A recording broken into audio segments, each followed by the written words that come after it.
Man, I tell you, football is right around the corner. We are on week 2 of organized team activities. Next week will be mandatory minicamp, and then 2 weeks from now will be the third and final week of OTAs. After OTAs, that's when we're going to go into the dead period and how fast the offseason has flown past. But we're going today, and I don't know if it's just me or does it seem like there's less news coming out of organized team activities. I hope that training camp, the ones that the public can attend, that we still get that inside information. But here are some observations coming from insider for the Detroit Lions, TWENTYMAN.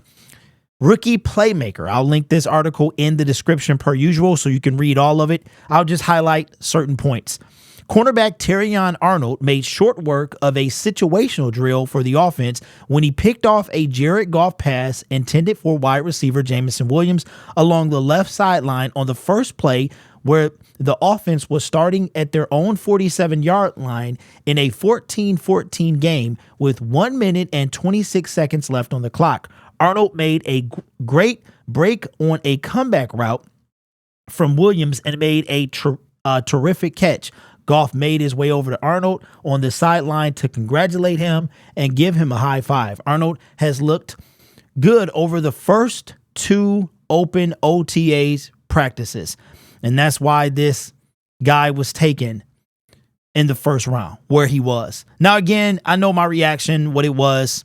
I didn't react to Terrion Arnold, but you guys know what I wanted. But this guy is not something I didn't want. I just was hoping that we were able to do something when it came to the pass rush. But Terrion Arnold, I wanted to bring in something before we move forward. Dan Campbell said today that it's not about getting sacks, it's about getting pressures. And although I know what he's talking about, I myself would love to have both sacks and pressures, but I know if you don't get a sack, what he's talking about. A pressure can lead to a turnover.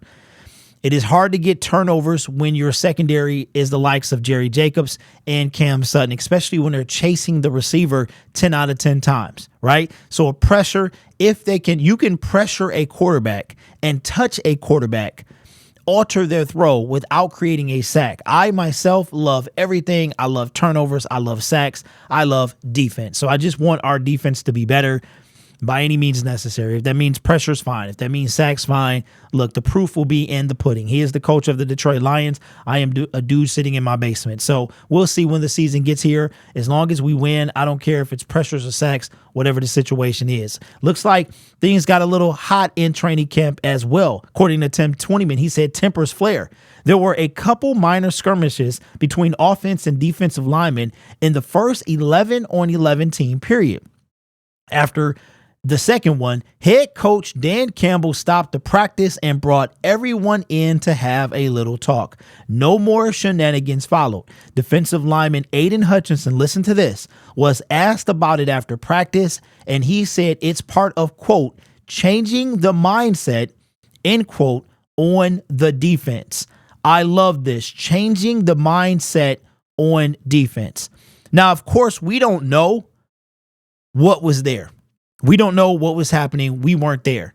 But if Aiden says, if the skirmish came from changing the mindset on defense, here's my thought.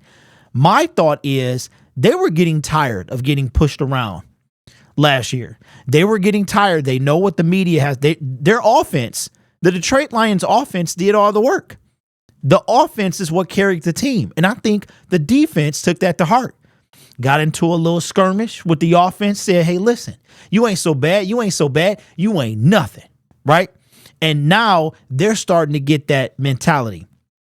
And we've heard that word quite a bit, mentality, when it comes to the Detroit Lions and what they're trying to do going into this season, right? What is their mantra? It takes all of us or something like that. So that means it's going to take the defense as well. But I like that. I also like coach said, hey, he let 2 of them slide. And then he said, listen, we got to chill out, right? We got to stop that. That's one thing Dan Campbell is not going to tolerate is some type of skirmish or fight or violence. Remember a couple joint practices ago, I think it was 2022, when he said, hey, I think it was Hard Knocks. We had a joint practice with the Colts, and he was like, you get into a fight, you're done, right? You might not even be on a team, right? So I like the attitude from the defense. They're tired of getting pushed around, man, and I dig it. Well, what about the Goff, Jameson, Williams connection? Tim 20man continues, says Goff to J-Mo. Williams is expected to have a much bigger role this year as the number 2 receiver behind Amon-Ra St. Brown. Goff and Williams hooked up early in practice during a 7-on-7 period deep down the right sideline for a touchdown. Williams showed off terrific speed, beating cornerback Kendall Vildor and making a nice, check this, over-the-shoulder catch. It earned a fist bump from Jared Goff after Williams crossed the goal line, which means he scored. The two later connected on a 29-yard pass in a situational team period that helped set up a field goal. This is fantastic. This is fantastic because Goff is not going to have, he's going to have St. Brown. He's going to be number 1. He's not going to have Josh Reynolds. He's going to have Jameson Williams. He's going to have to be able to trust Jameson Williams to be where he needs to be, catch the football. We know he has the speed, right?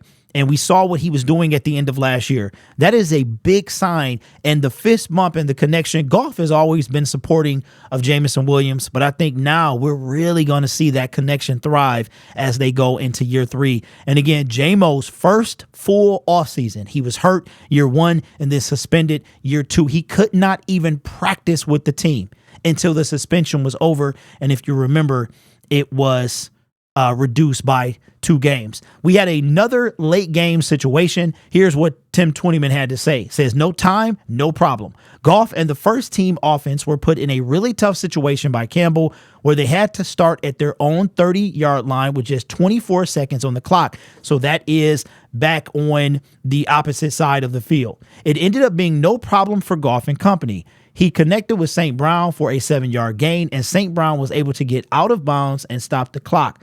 Then Goff made a great throw over the middle to Williams. There's that connection again for 29 yards down to the 34-yard line to set up a 52-yard field goal attempt by Michael Badgley that Michael Badgley missed wide right and James Turner made. Well. We're going to talk in the next segment about Michael Badgley and the kicking situation. The Detroit Lions, first of all, let's go back to Jameson Williams. There's that connection again. There's a part in here about Amon-Ra St. Brown. You guys can continue to read that. But that is a trust. You're down and you are trusting your number 2 receiver. I think Jameson Williams, I think more than anything, is not only is J-Mo getting comfortable, but he's also developing that chemistry. Goff is getting comfortable. And I think that's the biggest factor is if Goff is comfortable, I think everything flows through JG. So JG, we're in year 3 with J-Mo, right? So there you go. Put it in the kicker's hands, and we're going to talk about the kicker next. And speaking of kicker, says kicking competition. It was a rough day for Badgley overall as he missed. You cannot do this, Michael. Not with Jake Bates breathing down your neck. Both of his field goal attempts and team periods. He was short from 54 yards and wide right from 52. During OTAs, they give both kickers a chance from the same distance in situational periods. Turner made both kicks from 54 and 52 yards. Well, ain't that about a trip? Wouldn't it be something if Michael Badgley is beat out by undrafted Michigan kicker James Turner? We've seen that stuff happen before. Now, of course, and we've heard some dialogue too about why the Detroit Lions may not need Jake Bates after all. I have to bring Jay. I don't care if he gets beat out. Bring him in here.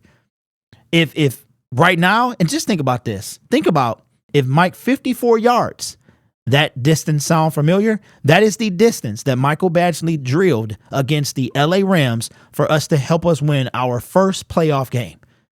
So I'm going to cut him a little bit of slack because it is OTAs. But if you getting out-kicked by a rookie, undrafted kicker, and you got Jake Bates, that is going to be the hottest commodity coming out of the UFL, you better get it together, Michael.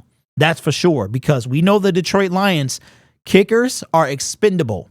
We traded for Riley Patterson just to wind up cutting him, right? So kickers, are expendable. Maybe it's not the best thing for the Detroit Lions, seeing as how we haven't really. Michael Badgley, honestly, is the closest we've come to settling down with a kicker, and he could already be on his way out. We shall see. But let me know your thoughts. Don't forget, we have OTAs that started yesterday. Today, which is Thursday, and Friday. Then they're off. They come back for mandatory minicamp. I think that's June 4th through 6th. And then the week after that is the very last week of OTAs.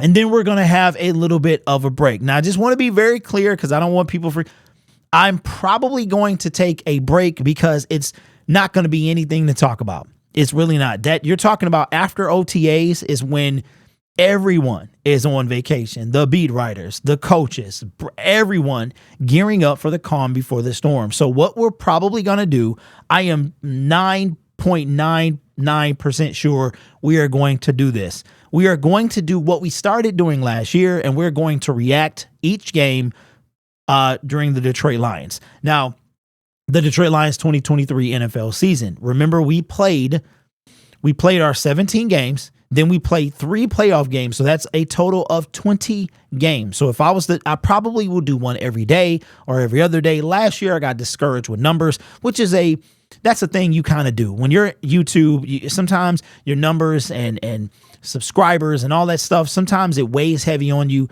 But I've come so far from there. And I know that this community, honestly, I feel like is the best Detroit Lions. Like, you guys are the best. I don't care if like 7 watch or 1,700. You guys are truly the best. I enjoy doing it. You enjoy watching, and I'm going to do every single game. And that way I don't have to worry about trying to scrounge for content and a lot of people check out, and everybody kind of checks out. The NFL goes all year. It goes literally 12 months, but there's a brief 6-week window where it's kind of nothing going on. So we're going to react to every single game. I'll pause it. There'll be no 2-parters, so we're just going to do it, and whatever happens, I won't be able to monetize that, which kind of sucks, but it is what it is, man. Something to do, something I enjoy, and I think it's a good, like, kind of calm before the storm as we go to the next season. So let me know your thoughts about OTAs. Who are you excited? Let me know what you thought of the article after you've checked it out. Again, that link will be in my description. Remember, this channel is brought to you by viewers, subscribers, and members just like you. You guys are awesome. Take care of yourself and each other. And as always, go Lions. There are 98 days into the season this year. That is unbelievable. I believe it is less than 70, right around 70 into the preseason starts.